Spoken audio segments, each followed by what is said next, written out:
saison. Alors, est-ce que le Classico est redevenu le plus grand match d'Europe? Deux chroniqueurs ne sont pas d'accord, c'est un super duel. Non, duel. Ah, duel, c'est pareil. Bah, comme c'est le Classico, c'est un super duel. Il y a un homme qui me dit oui, c'est Timothée, c'est bien ça? Absolument. Et il y a un homme qui est rabat-joie qui me dit non, c'est Grégory, c'est bien ça? Oui. C'est quoi? Vous voulez entendre les arguments de qui en priorité? Ah, bah tiens, de Greg. Greg, 30 secondes, c'est à vous. Bah écoutez, alors on a inventé un truc qui s'appelle la Ligue des Champions, qui sert un petit peu à établir les hiérarchies. C'est le juge de paix. Le Real Madrid s'est fait démolir par Arsenal. Ils ont réussi à courir 22 bandes de moins sur 2 matchs, ce qui n'est pas rien. Donc il y a un côté un petit peu artificiel derrière ça. Alors on est séduit parce qu'il y a beaucoup de buts. Bon, les 2 buts que Mbappé met dans le jeu, je suis désolé, mais c'est du suicide. Le porteur du ballon n'est pas cadré. Enfin, moi, quand j'ai regardé le match, je me suis dit, il commence à défendre à quelle heure en fait? Donc non, c'est du football champagne, c'est très agréable. Mais si on parle de niveau, non, il ne faut pas confondre le sport et le spectacle. C'est fini, Timothée. Je ne vais pas aller sur une réponse directe à Greg sur la qualité du jeu, parce que pour moi, le match répond en tout point à ce qu'a dit Greg. Et le spectacle, justement, la beauté était en exergue. Non, moi, ce qui m'a frappé, c'est qu'en fait, ce Classico, il est monté en puissance pendant des années avec la dualité Messi-Ronaldo. Et c'était un rendez-vous annuel. Et ben, ils ont réussi à faire perdurer. Alors peut-être qu'aujourd'hui, c'est Mbappé et Yamal, on peut voir ce qu'on veut, on peut trouver des héros dans ces Classicos, mais toujours est-il qu'ils réussissent à nous asseoir devant l'écran pour voir le Classico, et on n'est pas déçus. C'est fini. Président, vous avez écouté les arguments. Ah oui. Greg, non, ce n'est pas le match de l'Europe que tout le monde regarde. Hein. C'est pas le plus grand match. Alors que Timothée, oui, il était dans son canapé cet après-midi à 16h. Il y a 10 minutes Bah, aussi.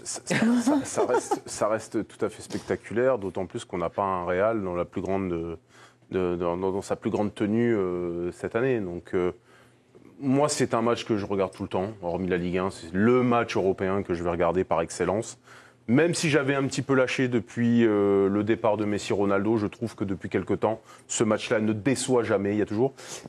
Et sur ton approche entre le spectacle et le vrai foot, moi, je trouve que le Barça, certes, s'ouvre beaucoup. Oui. Mais c'est la philosophie du Barça. C'est cette ouverture-là qui te permet de mettre 4 buts à ce Real-là. C'est d'en prendre. Donc, c'est de prendre des risques.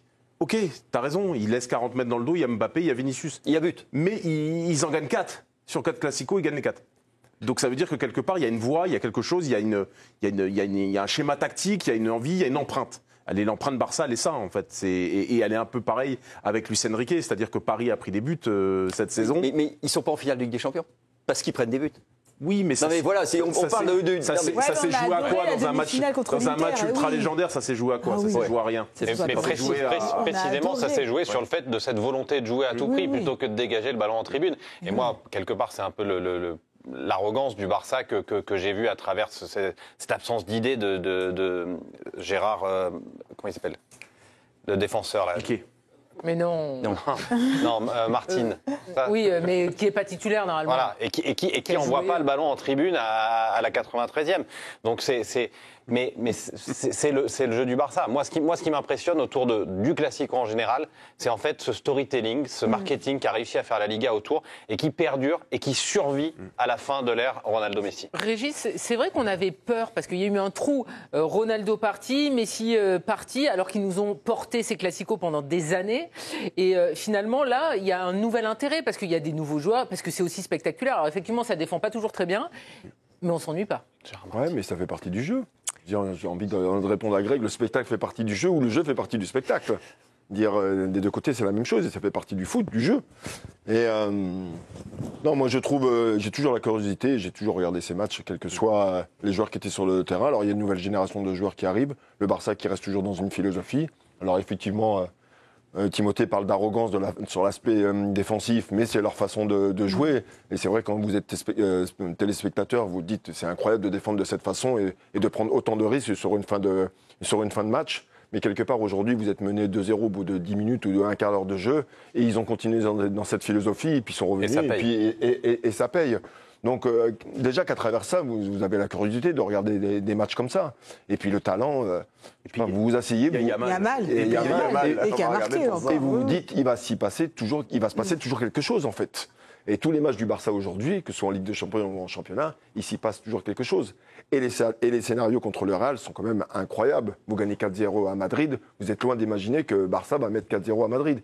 Et oui, avant tout sur la qualité des joueurs. Donc pour moi, ça reste le match le plus important d'Europe. J'ai quand même une question. Pardon. Vas-y. J'avais une question à vous poser pour ceux qui défendent. Est-ce que le climat, quand même absolument détestable, que le Real Madrid a mis autour de l'arbitrage depuis 3 semaines, vous gâche pas un petit peu? Parce que le match n'a pas été arbitré de manière très correcte. On sent que l'arbitre est sous pression. Est-ce que ça vous enlève pas quelque chose? Ça gâche, ça enlève un petit quelque chose, mais pas suffisamment pour enlever à cet incroyable spectacle ce qu'il a été cet après-midi pour moi. Léna, on parlait d'un homme qui, évidemment, nous donne beaucoup de bonheur sur le terrain, même s'il y en a qui sont un petit peu agacés par son tempérament hors terrain. C'est Lamine Yamal qui a été une nouvelle fois très bon. Il y a une image sympa, je crois, à nous montrer. Regardez qui attendait Lamine Yamal après le Classico. C'est Thierry Henry. Le champion du monde est venu et il n'est pas venu les mains vides. Il est venu avec un maillot de l'époque où lui-même jouait au Barça. C'est une séquence d'échange de maillots entre le prodige de 17 ans et Thierry Henry. On rappelle que cette semaine en Ligue des Champions, en fait, Thierry Henry avait demandé le maillot de Yamal pour son fils et Lamine Yamal lui a dit avec grand plaisir si tu me donnes un maillot de toi lorsque tu étais joueur du Barça. Et donc ça a été fait ce dimanche après-midi, scène très sympa entre deux. Il y a de l'ego là. Ouais, il y a du talent aussi. Il y a beaucoup de talent, il y a beaucoup de voilà. En tout cas, tout le monde est content. Le fils de Thierry Henry et donc Lamine Yamal qui a récupéré le maillot de Thierry Henry. Kiki alors, on va en parler parce que le poste Kiki, il marque un triplé et ça ne suffit pas. Le Real est une nouvelle fois battu et pourtant Kylian Mbappé a un record. C'est celui du plus grand nombre de buts lors d'une première saison avec le Real Madrid. Il en est à 38. Il bat donc le record qui était tenu par Zamorano, le Chilien. Alors est-ce que finalement, malgré cette bérésina en Ligue des Champions, malgré le fait qu'il n'y aura pas de titre, a priori, hormis la Super Coupe en tout début de saison, est-ce que finalement c'est une saison réussie pour Kiki? Moi je trouve qu'elle est en tout cas pas ratée. Parce qu'on pouvait avoir des doutes en début de saison, on pouvait craindre que ce soit très compliqué pour lui. Et finalement, il s'est quand même vite repris, il s'est vite adapté au Real Madrid. Effectivement, collectivement, ça ne marche pas encore, mais c'est le sport. En fait, il n'y a pas de vérité. Ce n'est pas parce que tu joues avec les meilleurs joueurs du monde que ça va forcément prendre. Je pense que ce Real Madrid a pas mal de joueurs talentueux. Il y a Vinicius, il y a Bellingham, il y a Rodrigo, il y a plein de joueurs super au Real Madrid. Donc ça peut marcher, il faut trouver juste la bonne formule. Et on parlait de Classico. Moi, je trouve qu'on est dans une période où pour le Barça, on est en train de monter en puissance. Et le Real Madrid est peut-être dans un petit creux, mais tout est relatif. Il faut quand même une saison qui n'est pas non plus infamante. Une saison sans titre majeur. Oui, et pour le Real Madrid, c'est une anomalie quand même. Mais moi, je pense qu'ils sont pas loin de trouver le bon truc, quoi. Je vois pas comment ça peut pas marcher avec de tels joueurs.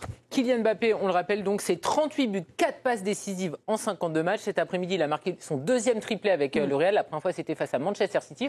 On va revoir justement les buts, notamment de Kiki. Et il peut aller chercher. Robert Lewandowski n'a pas joué cet après-midi. Il est resté sur le banc. Greg, je trouve qu'il a réussi à faire passer l'idée à la longue Pardon. Oui, il a réussi à faire passer l'idée à la longue que l'équipe perdait malgré lui et pas à cause de lui.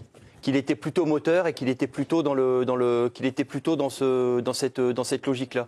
C'est-à-dire qu'en fait, il a réussi à dissocier un petit peu son cas du fiasco de l'équipe, parce que cette saison, le Real, c'est un fiasco. Et ça, c'est pas tout à fait rien. Le fait d'en mettre 3 aujourd'hui et de perdre le match quand même, lui, quelque part, on va se dire, il fait son truc. Et c'est vrai qu'il met but sur but depuis 2 mois. Il les tire quand même plutôt vers le haut. Faire passer cette idée-là, pour lui, c'est une petite victoire et c'est pas rien.